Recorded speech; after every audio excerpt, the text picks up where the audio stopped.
You're listening to The Healer's Journey with your host, Michelle Coutinho. The Healer's Journey is a collection of stories, insights, spiritual teachings, sound healing transmissions, and meditations designed to show you the way on your initiatory path. And I'm Michelle Coutinho, a modern-day medicine woman, healer, priestess, and vocal empowerment coach with a mission to be a way shower on this earth, teaching the sacred wisdom of universal love, healing, and consciousness that is threaded throughout all religion. If you are a spiritual seeker or a multidimensional soul who is looking for authentic transmissions of truth that resonate within the core of your very being and bring you back home, then I invite you to drop in with me. All is welcome here. Hi, Michelle. Yo. I'm so happy to be here with you today. I'm so glad you said yes to this. This makes me so happy. Yeah. All right. So how did this conversation even happen? We were at this event called the Sunflower Club here Shout in out. Austin. Yep. And it is an event that calls all of the artists, creatives, poets, musicians, you name it, anyone who has something creative to offer. And it's essentially an open mic full of insanely talented people. Because we live in Austin. Yes, it's totally on brand. And you performed at the open mic. I don't even want to say. Time before, and did an erotic poem. Uh-huh. And then you threw down with your erotic poetry piece. Yes. And we were in a course together, so I knew you anyway. Yeah. And we're both from Florida, and we're both Scorpios, and we both lived in New York. And we're basically the same person. And you have really beautiful experience with masculine and feminine work, which is lived experience from you. Yeah. Yeah. And that's what we wanted to dive into today, because after I read this existential erotic short story at Sunflower Club, you had approached me at the end and shared about a piece that you had written and shared the previous Sunflower Club. Yeah. So I was invited to teach in a Tantra container for a gentleman who lives in Ibiza, and it was embodying the dark masculine. And instead, because I'm an overachiever as a facilitator, instead of just having this conversation with this guy or these men about the dark masculine, I became the dark masculine. Well, because I think that's very on brand for me. It's become the dark masculine. And then I created this really beautiful, erotic, visceral piece of the desire of wanting that so deeply, and to be met in that space, and to be met with the weight of my own. And yours touched on that same chord. Again, Scorpio, all these things that we're talking about. It's it's this taboo, energetic beauty. Yeah. That makes me purr just talking about it. Because my piece that night, and I think this segues perfectly, started with, have you ever tried giving a blowjob while being completely congested? Oh God, yes, the that humor was the of opening it too. of my story. Yeah. And so it is this story down this rabbit hole. Oh my God, of self-consciousness too. I remember that part. Completely unbecoming, unraveling, really battling with myself throughout the years in my marriage, and coming up against some of my most painful patterns and needing to work through them. And this opening scene being a scene that depicts surrender. 100%. And that theme is sewn throughout the fabric of the story. And there's humor and dread and erotic scenes, and it's a mix of everything. And humility in a certain way, which is very closely paired. So this is, okay, so I'm going to ask you, I do want to know what your husband has taught you about surrender, but I also want to say there is a place that overlaps exactly everything that you mentioned, which is when I think of coming to God, which is also sex, which is also humiliation, and humility and devotion, and all of that as a necessary ingredient in order to be open as a woman to the masculine. And what I've learned about men, and the little bit that I know, because I don't have a husband yet, that I get to surrender to in that way, that it's also vulnerable for them to take us in that way. So I would love to know what you have learned about surrender from your husband and the journey, because it's threaded throughout your content and your world and your life. Yeah. I've learned everything about surrender from him. Wow. The only things I truly knew about surrender before him was what surrender was not. Okay. I knew a lot about resisting. I knew a lot about pretending like I know it all. I knew I knew a lot about thinking that I need to have it all figured out all the time, Oh, that sure. I need to shoulder the burden of everything. And this in the context of life, certainly, but also in the context of romantic relationships. Oh, wow. And the way I chose partners previously was, and this was not a conscious choice, I was doing this subconsciously because of the patterning that I had. I chose men that I could have one up on, that I could outsmart them or outwit them, or I could hide parts of myself from them so that I wouldn't have to be vulnerable and reveal myself, because some part of me was so scared shitless that if somebody actually saw me and they saw everything, that they would not want to stick around. That it would be such a fucking dumpster fire that they'd be like, yo, I'm out. And I never had that thought, like, wow, I think somebody, if they see me, they're going to leave. But there was such a deeply seated part of me that was not an acceptance of myself, hid so deeply from myself that I stayed veiled from men as well. And my husband was the first man that I'd ever met that actually saw through everything. And it was hot. Yes, that's one word for it. I feel Very. like that, to be seen. Yeah. You know, Oh, yes. I mean, it feels erotic to be seen fully. Hot, exhilarating, terrifying, all in the same breath. Oh, I can't wait for when that happens. So can I ask you something about that? Because this is like my own personal curiosity. Because I have the shamanic bent to me and like this energy healer kind of thing, extraordinaire kind of thing. So I feel like my masculine capacity, I wish when it came to time and date, was practice the way, like when it comes to organization, it's not practice. When it comes to being able to meditate or achieve awareness itself as a masculine principle of polarity, that part I have so much that the men that I have met, besides one or two in my life that have been my lovers, don't have the capacity to, like, when you say one up, but like, I don't know another word to say, they don't best me when it comes to awareness.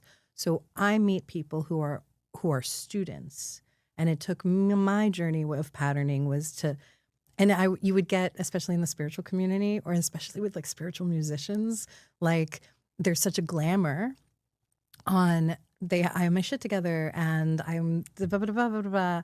And it took me, I was in my naivete throughout my 30s, going through a lot of like this hypnosis. So I haven't been able to dissect or understand, is it me with what you're talking about is like, am I pushing away this thing, or am I just not meeting people who like, because when I meet somebody that I can speak soul to soul with, I feel it 1,000%. And because of the work I've done over the last 5 years, I do surrender. I have experienced surrender but only with like soulmate type love people. And because of my maturity, I understand when like, okay, we're not actually meant to be partnered, but like I can see myself in the way that I soften with you. So I'm curious about what you just said. Do you feel like those people just didn't have the capacity, or did you purposefully, like, what was the vibe? Yeah. I intentionally chose those men. I could be guilty of the same thing. There was for sure a strategy to it. And really? It wasn't like I sat in my room at night masterminding, how can I attract men that I feel superior to because deep down I actually feel inferior. Right? That was what was actually specific though. happening. Yeah. Okay. The way my ego, if you will, presented was not grandiose. It was always one down. So somewhere deep inside of me, I felt very inferior. And so I found these covert ways to create superiority. Shit, I hope I don't do that. I might be doing that.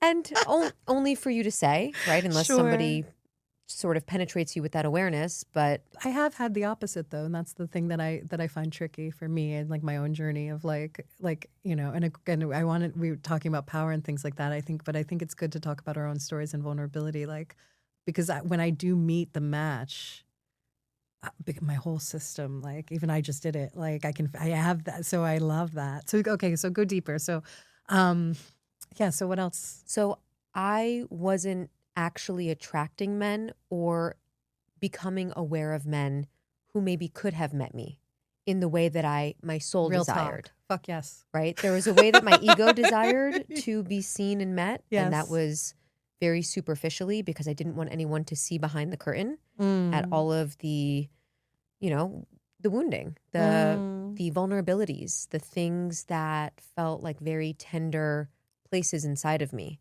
that I myself wasn't even aware of. So I was running this strategy where I would find men who I could have some sort of control over. Yeah. And again, I wasn't sitting up at night masterminding this. I have never shown up with malintent to dating or relationships. Mm-hmm. And in retrospect, I can just see that was the game that I was playing. And I can only see in retrospect after I love it. being with a man who nothing gets by him, uncomfortably so, that I'm like, stop seeing me.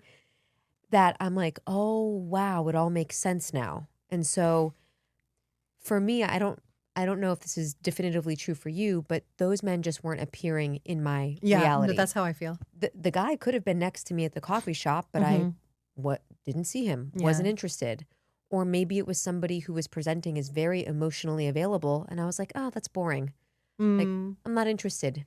Feels like a nice guy. Or, you know, I was going after people who were emotionally unavailable because I was emotionally unavailable. And I didn't want someone who was more available than me, because if they were, then maybe they would actually see the game I was playing.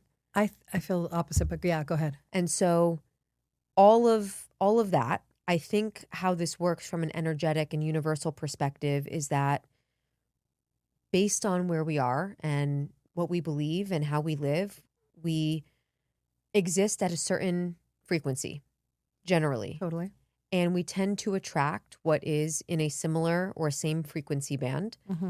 And what is so vastly outside of that doesn't typically appear on our radar. And so I must have, and actually I did, when I declared I was ready for my person, I had started doing some very specific inner work to get ready for that. And then not long after, I met my husband. Now, I was ready enough to meet him. I certainly did not feel ready to go on the adventure that we were going to go on, which I'm sure we'll get into, because a lot happened in the 7 years after that inspired the piece I read at Sunflower Club. That was the whole journey of surrender and power and like ego deaths and rebirths and oh, that's so cool that you got to do all of that with somebody though. Yeah. So how long have you guys been together? Yeah, 7 years. Oh, wow. Cool. Do you have isn't that a phrase, 7-year itch or whatever? 7-year itch. Yeah, apparently that's a thing. Do you have that or no? So at the 7-year mark, we definitely had some Something old happened. patterns come up. Yeah. And I'm like, oh, this is interesting. And someone was like, yeah, it's the 7-year itch. And I'm like, what is that? I had to look it up. I didn't know what that was. And I still don't fully know what it is. I don't know if it's people get bored at 7 years or, you know. Yeah. But we had a lot of patterns come up for review that in the past 3 to 6 months, we've really gotten to work through just recently in a deeper way. Yeah. How crazy is that? Oh my goodness. Okay. So let me ask you, so I'm going to share about like how I'm navigating surrender, which is not the same as having a fucking husband that you adore and work with and who calls you out on your shit and like opens you and like you severs you. It sounds like also what you're talking about with that, like the penetration, not even physical, but like the Shiva laser like. Oh yeah. So he has the quality of Shiva and yes. That is like deeply so what I want to have. I love it. So okay, so let me tell you. Oh, so my we're opposite in certain ways because my yearning is a little bit, so I have a Pisces moon. We were talking about astrology at the beginning. So like I have a Pisces moon where it's like I am a little more melancholic and like melodramatic in my own being. It makes me super psychic, which is awesome. But then I can also be like, my mother calls me out on like self-pity, like, oh, this is happening and woe is me. You know, like a little bit of that can come into my ego structure. And so mine is like, see me. I want you to. I so desire. I'm like a rose with a thing, and I did theater and shit. So it's like this whole, you know what I mean? This ache, and the part of me that loves Rumi poetry and etc., which is just like, I want so bad. So what I attract is of like just recently too, which also could be an Austin thing, or it could be just in the zeitgeist and social media. But it's avoidant attachment. I didn't understand what like avoidant, anxious, etc. Yeah. Because I've had, and this is where some of the, I don't want to call it new agey, but the philosophy that you just threw down about like you attract this and you don't attract that. Because I had a beautiful relationship with a soulmate who was like 15 years older than I was when I was like 32, 33 years old. And we had like a 2-year relationship and we traveled around the world and different things that, and I feel like that person came into my life to exalt me as the goddess that I am and to show me what it is to have something that I want to speak about. So maybe this is a cool segue. Mutual worship and respect when it comes from a space of, and that's the cool thing about a real soulmate. Like when there's no attachment. Which is different from a partner that you're living in the same way that you just described, which is like the thing about my relationship with this person who will remain nameless, that was so wonderful and exquisite was that we both knew that we've been together in so many other lives, but we knew we weren't meant to in this one. And that gave a freedom that we could love fully while the chapter was there.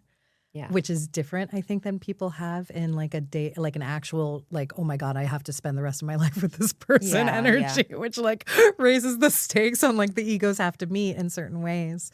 But I felt like I was initiated and calling in. I was celibate for 5 years before I met this person, and I met them through the ayahuasca circle that I was there, and he already had children and like a whole life and a giant family, and I was like, yeah, no, that is definitely not my path. And it was a temple. It was like being what I always knew love to be, and it created a really amazing template for me. And there was only secure attachment in that space, and it was just like very clean. Everything was very clean. There was so much mutual respect.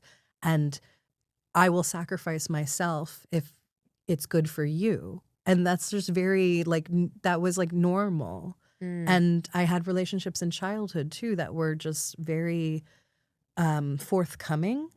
And then trying to date in the last like 5 years, since I've lived in the city in Austin, a lot of immature behavior I've seen. It's like not even, and so then I turned the lens on myself and been like, is this in my consciousness, all the things that you said, or am I just not being met because these people are just not, these are students, they are not actual men that are destined to be, or if they are men that do have that consciousness, we very clearly know that we're not gonna like supposed to be involved, and we both have maturity to be like, yeah, we're not gonna do that. So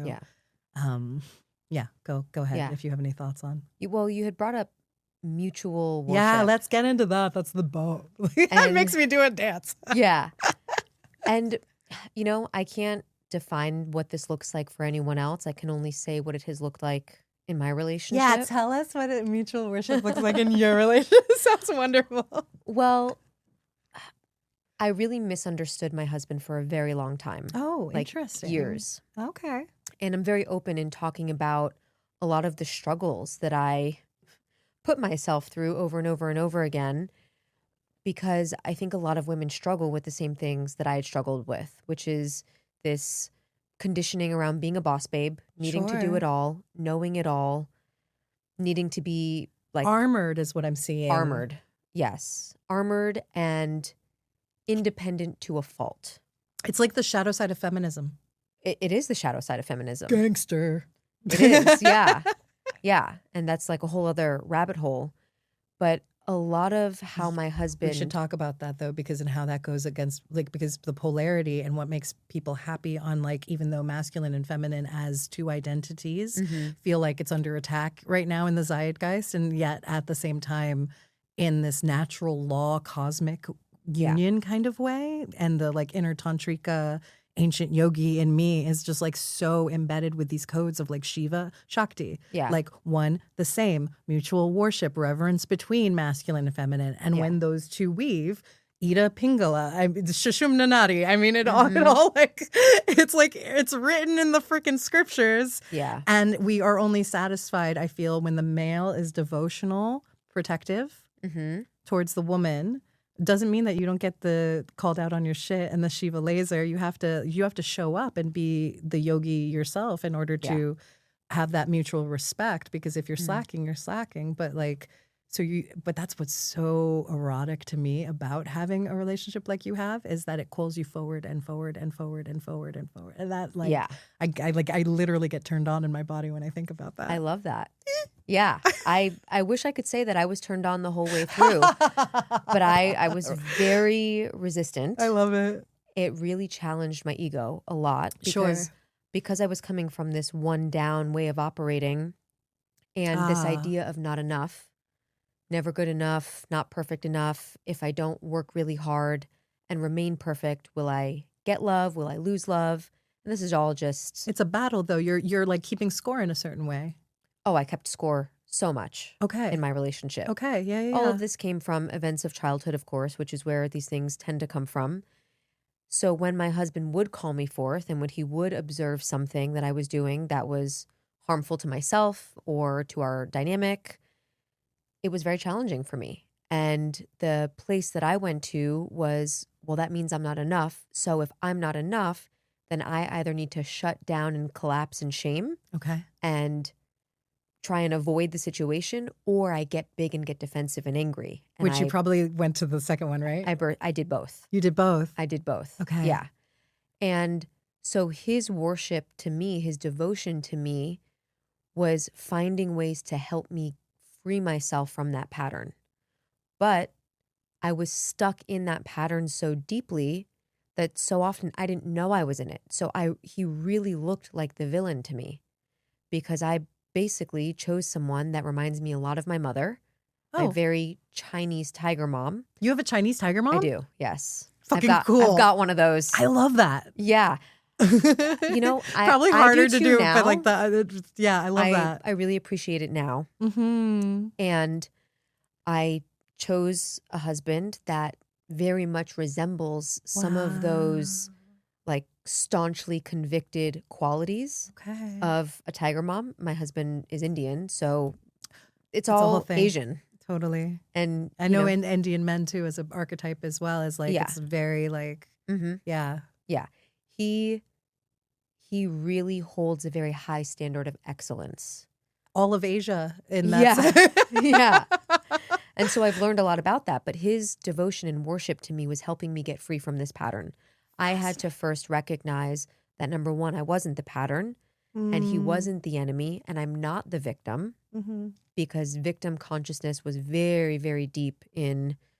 I can see how it goes into the shame piece that you spoke about before. Yeah. And I can see how that piece actually goes into the Asian culture of needing to be perfect and then feeling yourself meeting. I had a lot of students when I was a college professor, and all of my students who were, I taught UX UI design, which people would not know. Oh, wow. Yes, for like 10 years. And so I had a lot of Asian students. And I'm also an energy healer who tracks patterns and culture and all of these things. And I could see that repeatedly again and again with creativity, especially when we would go into color and it wasn't just the lines, it was like literal meltdown of like crying and all the things and like, I can't do it. And so I would give these really beautiful creative tasks around like do the same piece, the same screen, 17 different, like 6 different ways of color, so that you're playing. And I think that's something when I do my, like even like the way I move and the way I am, I'm so far on the mess, I wouldn't call myself a mess, but I have this wildness in me that I feel like is a missing ingredient into like, even with relationships, we can get trapped in these roles. Like you have to do this, or I have to do this, or if I'm not doing this. And it's like, it confuses us so much. And then if we allow ourselves to play together, but how did you guys create safety? Because it sounds like that. Okay. Yes. Okay. That landed with you. Well, that was the first thing I felt with him, was just a deep level of resonance and safety. Okay. And knowing probably. So there was a through line of emotional safety the whole way, even in some of our hardest moments. Yeah. Like he also is deeply compassionate, deeply empathetic, like really can hold a large context. I see. And so he's not just this one way. He's also very deeply nurturing, deeply affectionate, like is the sweetest and has the biggest heart ever. And when he means business, he fucking means business. And so he's very clear when he's playing, he's playing. When he's, when he's giving feedback, he's giving feedback. And so it's two different frequencies. One of them is like, I love this person and I don't like what's happening. And they're two different planes of consciousness that you are in a container with somebody and so that to itself is surrender, no? Oh, yeah. Yeah. I mean, and so going back to this mutual worship, I didn't know what the word worship or devotion meant before coming into this relationship. And what I've come to learn over the years of hitting my head into a wall and realizing that my old way of doing things wasn't going to work to get me the relationship I was imagining in my head, which was one of deep emotional safety, sweetness, affection, joy, but also erotic aliveness, passion, flirtation, and all of that combined. I knew I had some idea of that thing, but I had no idea how to get there or who I needed to be to create it. And so what I've learned over the years is that as I have unraveled some of these tensions, resistance, defensiveness, anger, that my way to worship him is through my receptivity, through being open, addressable, welcoming of his leadership, his direction, his perspective. And I don't have to follow it. There have been moments where he's given a direction and I'll share something and he's like, yeah, go ahead and do that instead. So it's not this rigid, he's the leader, I'm the follower, and we're playing these roles and there is this unconscious dominance and submission. I think that's what people get a lot wrong about polarity teachings. Well, don't you? Go into that. No. Yeah, what we were just talking about the roles, right? Like it's like stuck. It's like people, no offense to everybody in the universe right now, but I'm noticing that people don't understand nuance. Yeah. And they don't understand, like, in the heartbreak for me.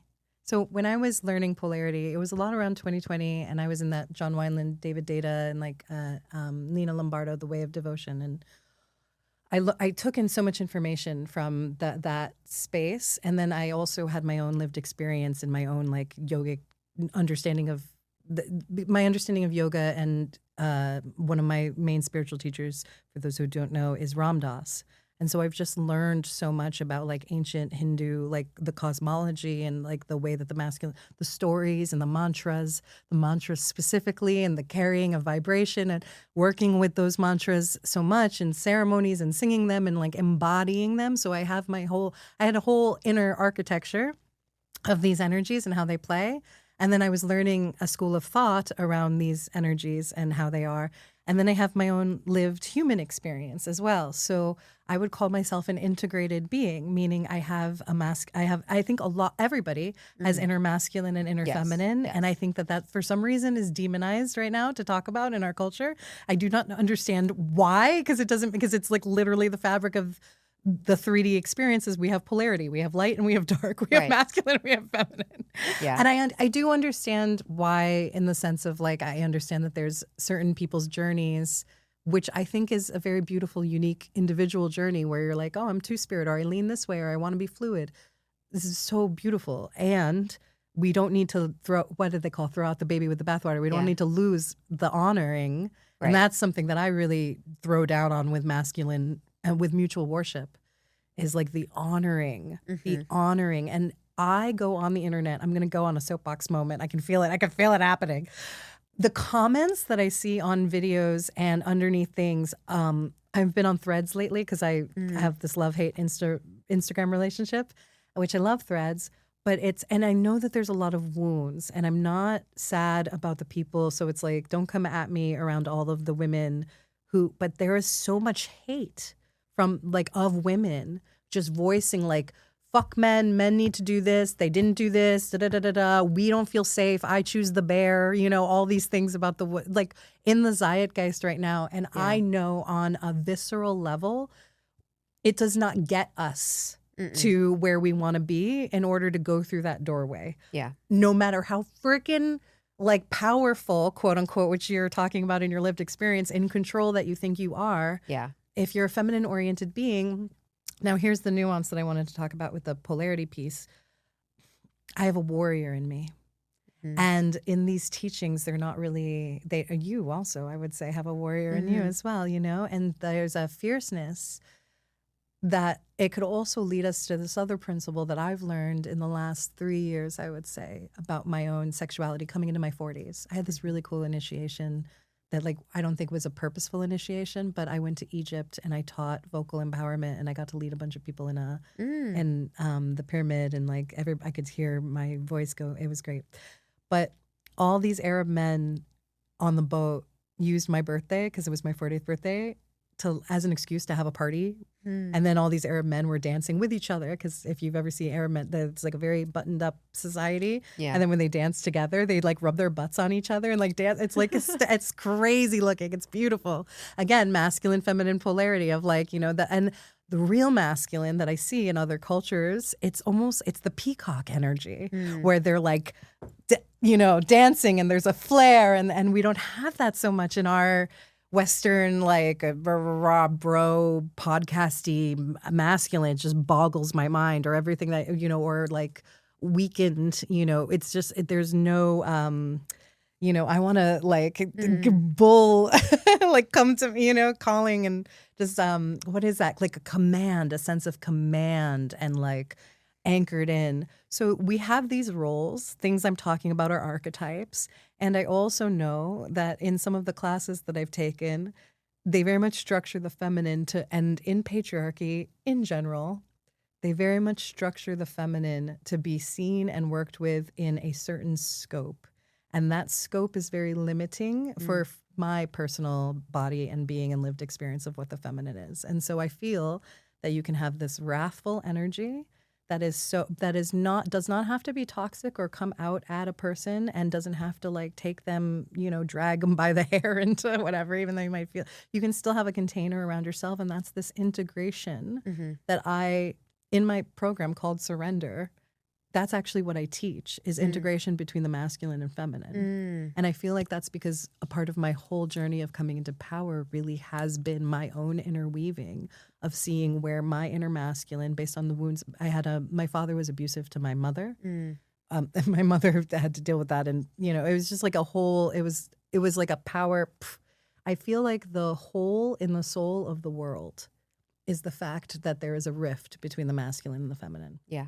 And I feel like if we understood that we need each other, and that we had reverence for both, and we had honor for all, which we're literally seeing so much, the seeds of separation everywhere that we look, social media, the politics, everything like that, where it's trying so hard to power over, power under, the wars that are going on.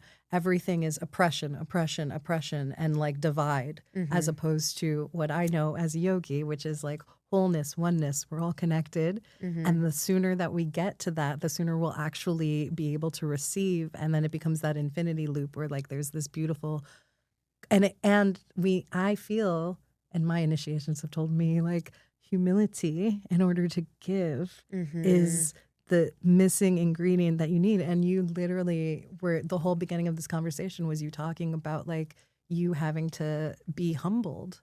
Oh, yeah. and your own ego having structured to crack for your benefit to open to God. Yeah. Boom. Yeah, that's it. That's it. And humbled is definitely the word. Yeah. And another word that comes through very strongly is sovereignty.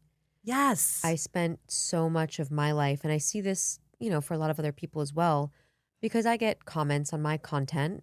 Oh. Actually, mostly from men, interestingly, complaining about women. So it's a bit of the opposite. Which is I didn't even talk about that, but I mean, we have that guy, we have so many guys, and we don't even have to name them because whatever, but there's so many men teaching other men just heartbreaking information around how to hold and look at and speak to women. And it's it makes my blood boil. That's my one thing about and why when I want to teach men and why I want to serve men and initiate them as warriors and kings is I feel like I have this ancient code in me that that for lack of better than when I was talking about my partners and attracting people who are actually students and what they need and such like that. And thankfully I'm not even attracted to that anymore.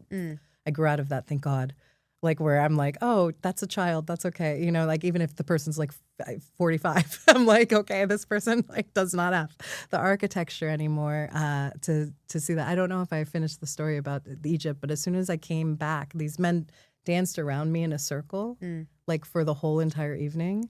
And I feel after I came back from that, it was some blessing had happened where I was more mature and more in my woman body, and some kind of alchemy shapeshifted me, and I was it was the spell has been cracked, and then I could see, and then I had a couple of lessons that were okay, this is this frequency of men who are. There's a thing in the yogas about the Shiva being inert and Kali stepping on him, and so it's almost like the Shakti is the energy source, and the masculine has to plug in literally to the energetics. Yeah. So some of the bitterness that can happen is because you're not letting me plug in, or you have the power, this voltage, this sexuality, the sensuality that I need and I desire, but I don't have access to. So fuck you. I'm going to put you down. And I've had that with young men where they subconsciously try to make you doubt yourself in order to gain a little bit of a one-up power battle struggle thing. And it's called negging.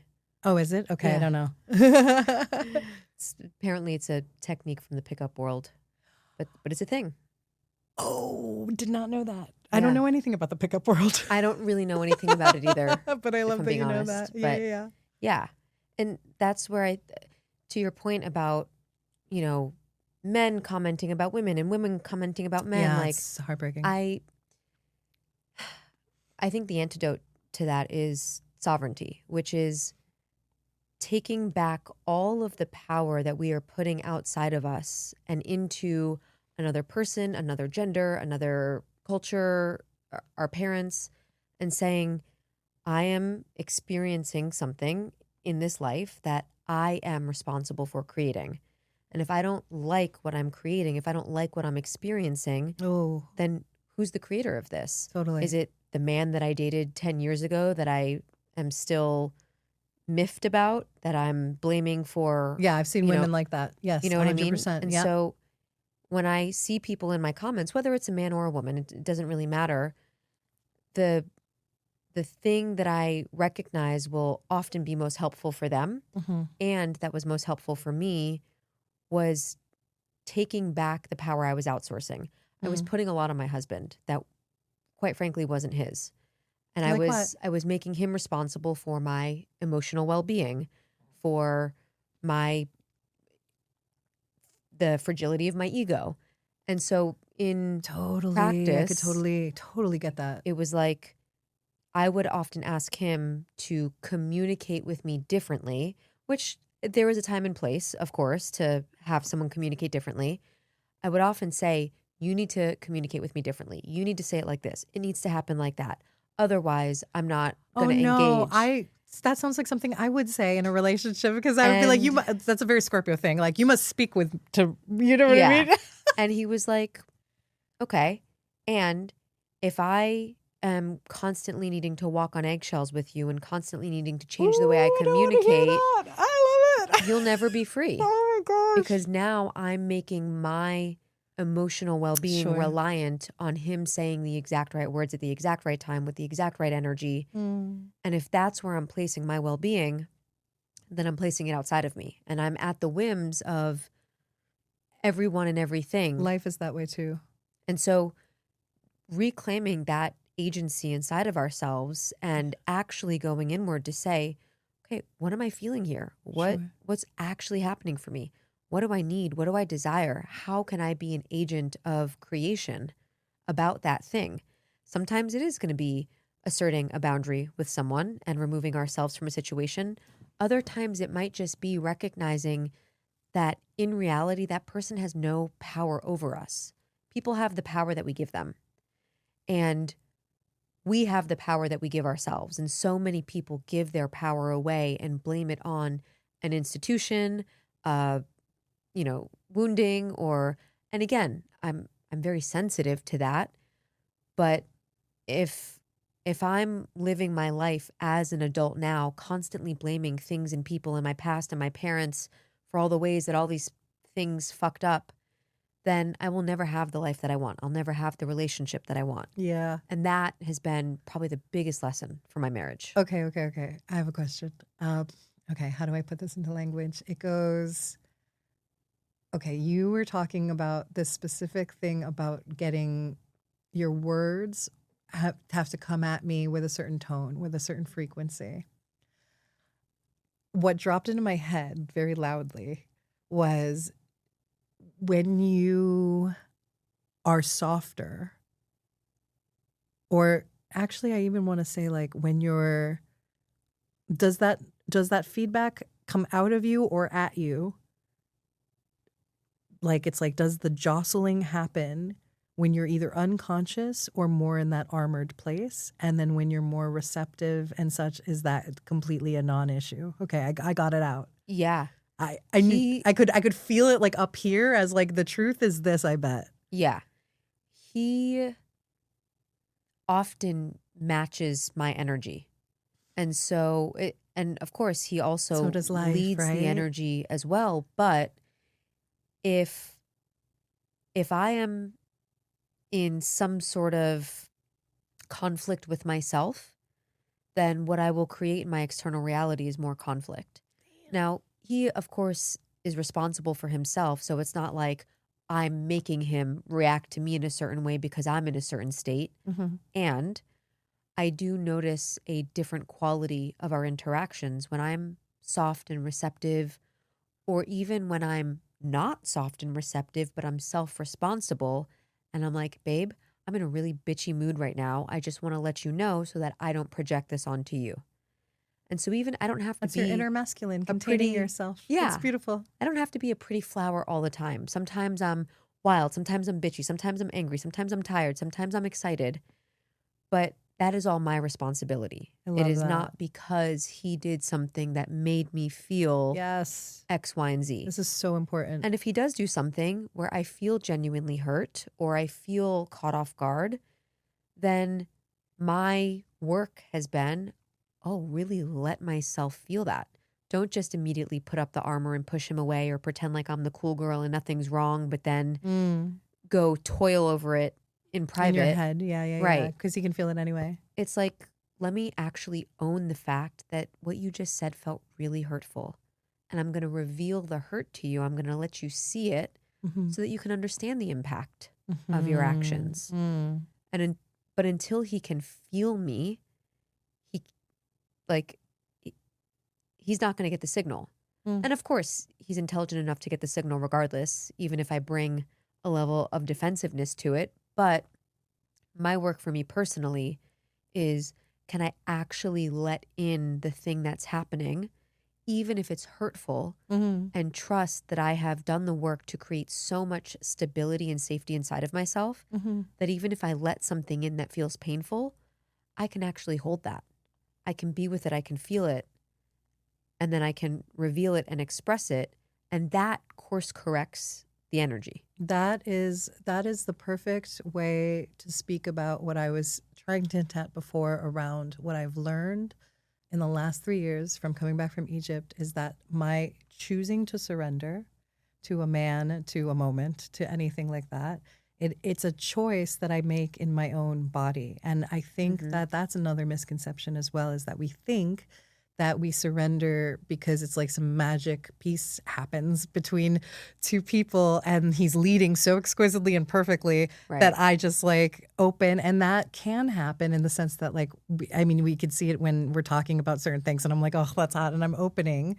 Yes. And non-sustainable for day-to-day life. Yeah. And in a day-to-day choice, in a moment, in your poem, in my poem, or your short story in my poem, there is a woman who I love also, the container of our inner masculine and the self-responsibility being like, I have emotional, because we need this for our own health of being sovereign beings on the earth, no matter whether we're partnered or not. There is an emotional reactivity in us, an ego in us, all of those pieces. We need to hold and love the parts of ourselves that are wounded. And that's a huge thing that I do in my, like, I feel like I do vocal empowerment, whatever, but like my shit is self-love. Like, how do you take these parts of yourself and like see them? Because a lot of people come to me enmeshed where they're like, they can't even see the parts of themselves or relationship. You've learned this through relationship. People who are just like, they're just in their own karmic predicament. They can't even see. They're just experiencing so deeply. Like all of these things are happening simultaneously. And I feel like I'm like, ooh, a ball of yarn. Here's this thread and that thread. And then I like show them the reflection of all of these threads in their body and their being. And they're like, oh, and I'm like, okay, this is a piece of you. And now that we know that this is a piece of you, you get to build a relationship to this part of you and love it. And that's what Ram Dass like taught me, is like we love our things to death.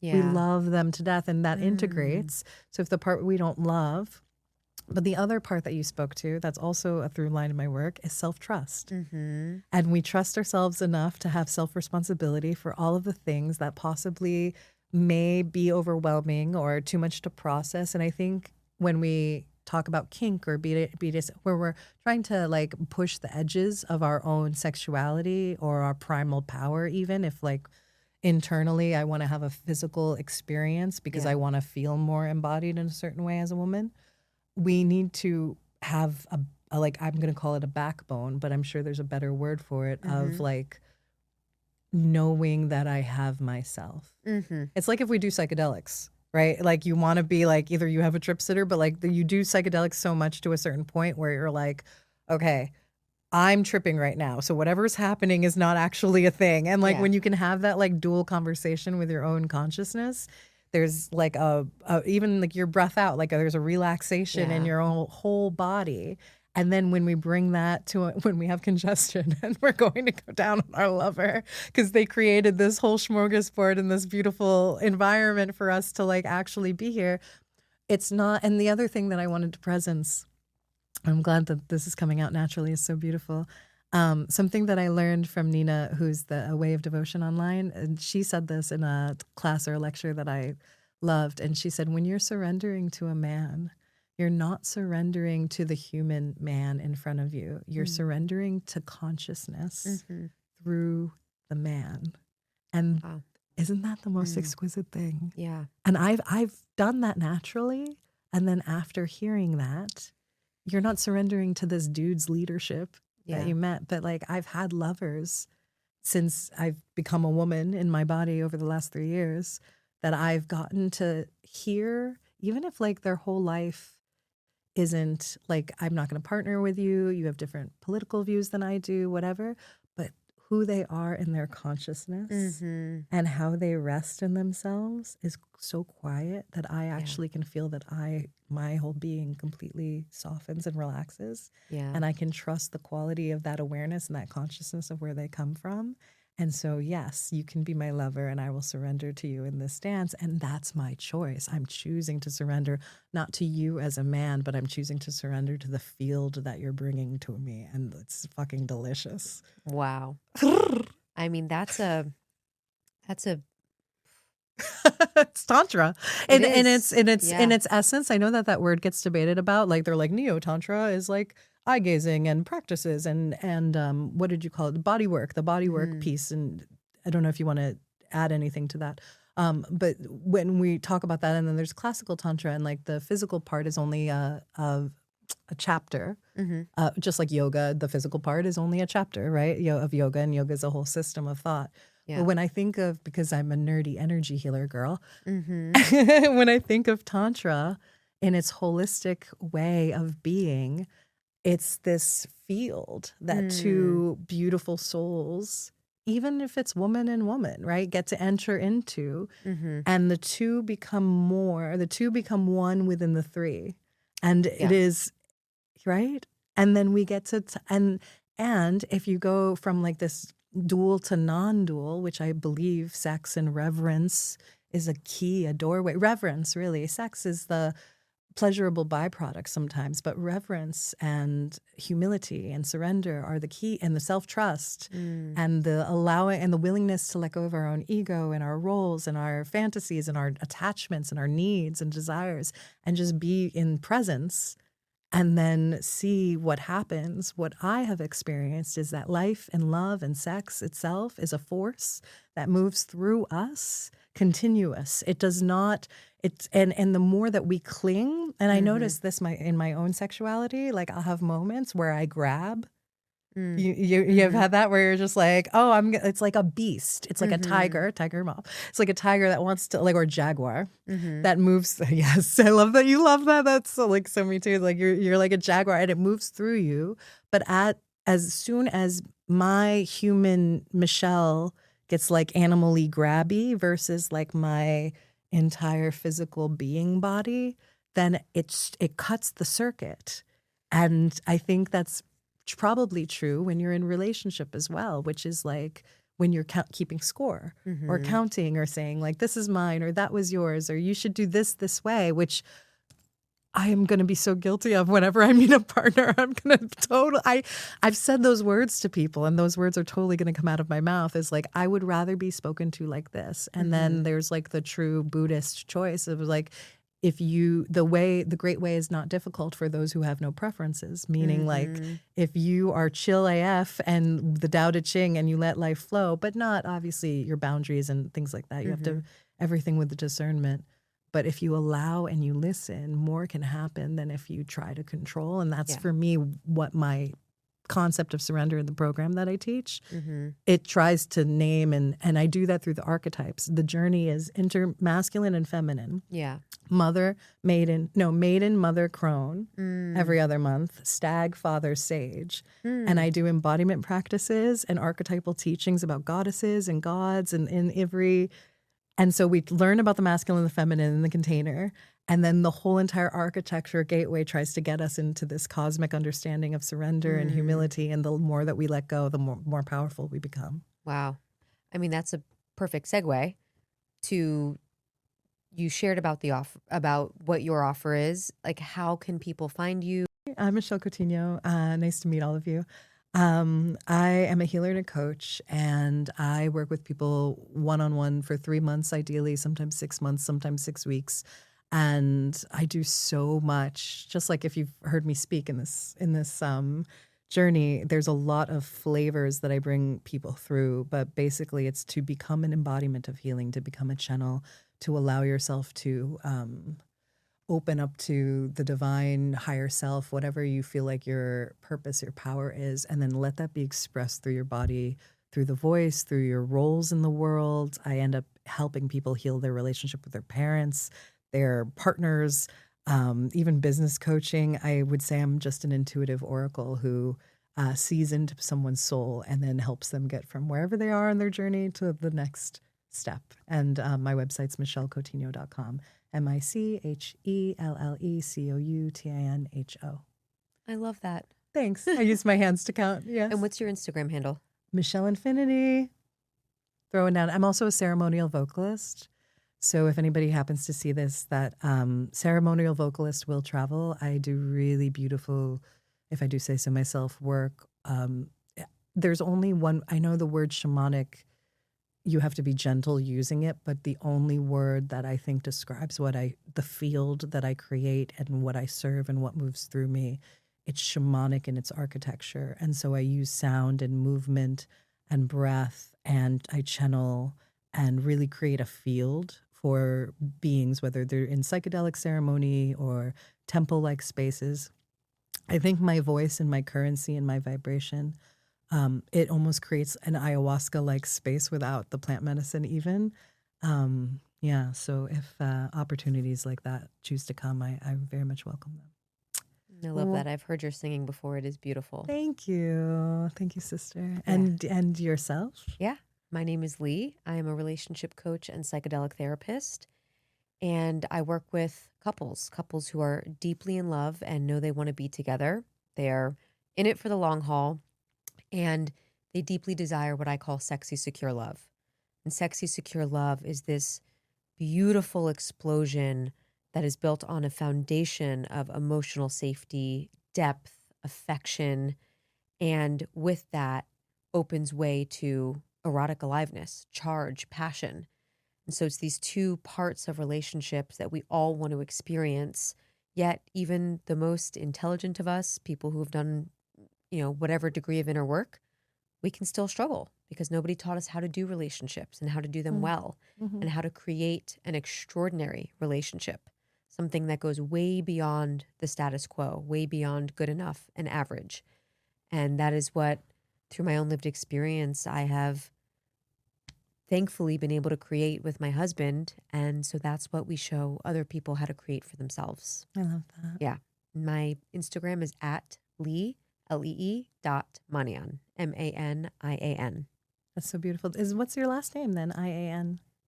Manian. No. Usually a last name that ends in IAN is Armenian. Oh, yes. It's actually from India. Oh, really? Oh, that's so cool. So you were also Indian and your husband's Indian? No, I took his last name. Oh, that's right. Duh. Yeah. I love that. All right. That's a beautiful note to end on. I also want to do one more plug, which is I'm teaching a class called Psychic Summer School in August. So depending on when you see this, I'm doing an embodiment journey that goes through yogic practices. A lot of what we talked about actually when it comes to like energy, becoming the energy itself in a vessel. That's what I'm guiding people through a 4-week journey. And then I'm going to do live coaching, and that's called Psychic Summer School. So you can go to my website and check that out if you see this in time. Awesome. Anything else? No, that was great. I loved being here with you. My honor. I'm so grateful. It's so fun to do this. It's a gift that we're so lucky that we get to do this in the world. Truly. Oh. Thank you so much for listening to The Healer's Journey. If this show has inspired you, then I invite you to send it to someone that you love so that you can help inspire them too. And if you are looking for a deep dive one-on-one journey with me, then I invite you to go to michellcoutinho.com, click the golden link at the top, and hit apply. If you want to follow me on social media, it's at Michelle Infinity on Instagram, and that's where I empower my clients to trust themselves and their voices and embody their soul and sacred expression. It's been wonderful. I am sending you all my love, and I will see you in the next episode. Aho, namaste, and so it is, in love, light, and warrior spirit. This is Michelle Infinity.